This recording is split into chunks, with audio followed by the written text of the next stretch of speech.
నమస్కారం. తెలుగు జ్యోతి ఛానల్కు స్వాగతం, సుస్వాగతం.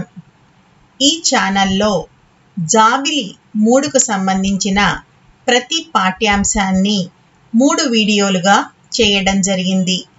మొదటి వీడియోలో పాఠ్యాంశాన్ని, రెండో వీడియోలో పాఠ్య వ్యాకరణాన్ని, మూడో వీడియోలో అర్థాలు, వచనాలు, వ్యతిరేక పదాలు, ఖాళీలు, ప్రశ్న జవాబులతో కూడిన నోట్స్ను కూడా ఇవ్వడం జరిగింది.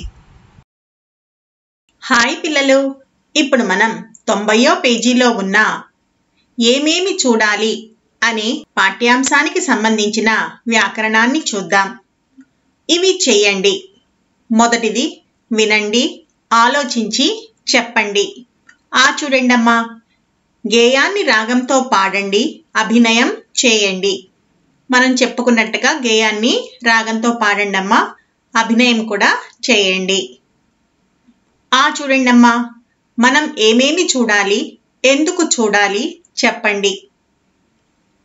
మనం ప్రకృతి ప్రసాదించిన పక్షుల రంగులను, పక్షులు ఎగిరే తీరును, ఏటి సొగసులను, ఊట చెలిమెలను, నదులు ప్రవహించే తీరును, చెట్లకు పూసే పువ్వులను, చెట్లకు కాసే కాయలను, కొండ కోనల వెండి వెలుగులను, అడవిలో వేసే పశువులను, లేక దూడలను, గొర్రెలు, మేకలు మరియు వాటి వెంట వచ్చే కుక్కలు మొదలగు వాటిని చూడాలి. వీటిని ఎందుకు చూడాలంటే ఇవి ప్రకృతిలో ఉన్నటువంటి అందాలు కాబట్టి. ఈ విధంగా చెప్తే మీరు సరిపోతుందమ్మా. రెండవది చూడండి, ధారాళంగా చదవండి, అర్థం చేసుకొని చెప్పండి, రాయండి. చూడండి, కింది వాక్యాలు చదవండి, గేయం చూసి వాక్యంలోని పదాలు సరిచేసి రాయండి. ఏం చెప్తున్నారమ్మా ఇక్కడ? కింద కొన్ని వాక్యాలు ఇచ్చారు, గేయాన్ని చూసి ఆ వాక్యాల్లో ఉన్నటువంటి పదాలని సరిచేసి రాయమంటున్నారు. మొదటి చూడండమ్మా, ఏటి సొగసులు చెలిమెలను ఊట చూడాలి. గేయంలో చూసి ఈ కింది విధంగా సరిచేసి రాయాలి. ఏటి సొగసులు ఊట చెలిమెలను చూడాలి. రెండోది చూడండమ్మా, నదుల తీరు నడకల చూడాలి మిలమిలలు. నదుల నడకల తీరు మిలమిలలు చూడాలి. మూడవది, చేమకు చెట్టు పువ్వులను పూసే చూడాలి. చెట్టు చేమకు పూసే పువ్వులను చూడాలి. నాలుగవది, కొమ్మల చెట్ల పిందెలను చిట్టి చూడాలి. చెట్ల కొమ్మల చిట్టి పిందెలను చూడాలి. ఈ విధంగా సరిచేసి మీరు అక్కడ రాయాలి. తర్వాత నుండి చూడండమ్మా, గేయం చదవండి, గేయం ఆధారంగా వేటికి సంబంధించినవి ఏమేం చూడాలో రాయండి. ఏం చెప్తున్నాడమ్మా ఇక్కడ? మొదట గేయాన్ని చదవమంటున్నాడు, గేయం ఆధారంగా వేటికి సంబంధించినవి ఏమి చూడాలో అక్కడ రాయమని చెప్తున్నాడు. మొదటి చూడండమ్మా, పక్షులకు సంబంధించినవి ఎగిరే తీరు, పక్షి రంగులు. రెండవది, నదులకు సంబంధించినవి నడకల తీరు. మూడవది, చెట్లకు సంబంధించినవి పూసే పువ్వులను చిట్టి పిందెలు. నాలుగవది, పశువులకు సంబంధించినవి మేసే పశువులను లేగ దూడలు. ఈ విధంగా మీరు రాస్తే సరిపోతుందమ్మా. 91వ పేజీలో చూడండమ్మా, మూడవది, ఆలోచించి సొంత మాటల్లో రాయండి, స్వీయ రచన.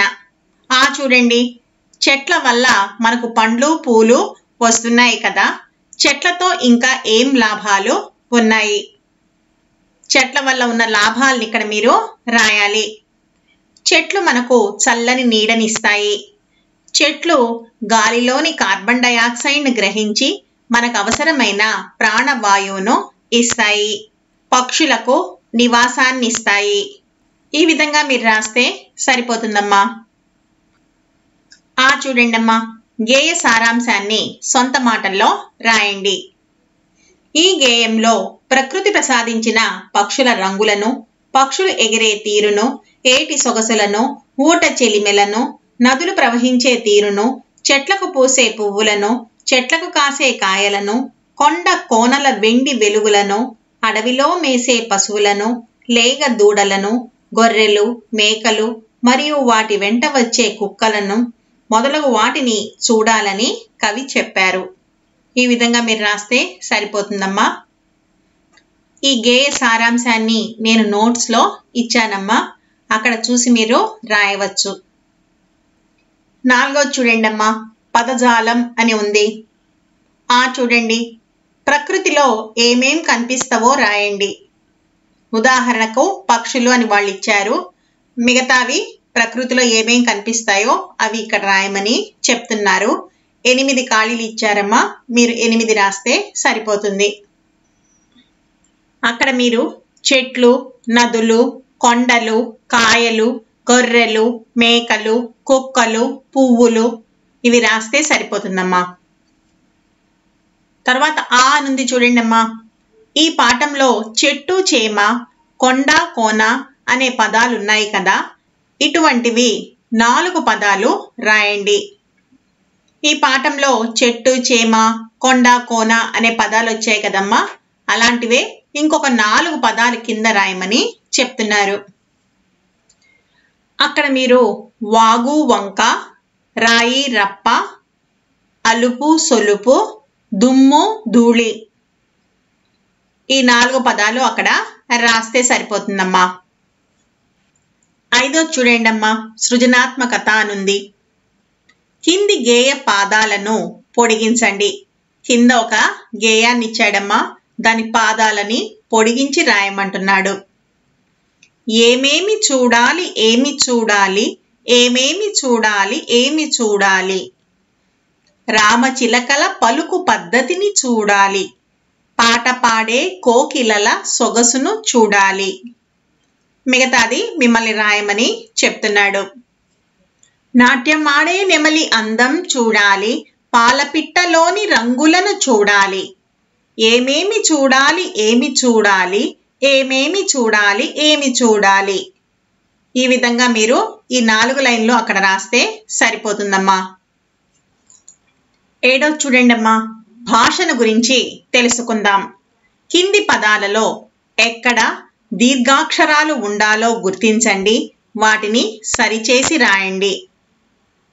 కింద కొన్ని పదాలు ఇచ్చారమ్మా, వాటికి దీర్ఘాలు ఇవ్వలేదు. ఎక్కడ దీర్ఘాలు ఇవ్వాలో మీరు గుర్తించి అక్కడ దీర్ఘాలని పెట్టమని చెప్తున్నారు. ఉదాహరణ చూడండి అమ్మా, కూర అని ఇచ్చారు. ఇక్కడ కూకు దీర్ఘం ఇవ్వాలి, మీరు కూర అని రాయాలి. అదేవిధంగా ఈ కింద ఉన్నటువంటి 15 పదాలకు ఎక్కడ దీర్ఘాలు ఇవ్వాలో అక్కడ దీర్ఘాలను ఇచ్చి తిరిగి రాయమని చెప్తున్నారు. మొదటి చూడండి అమ్మా, మట అని ఇచ్చారు.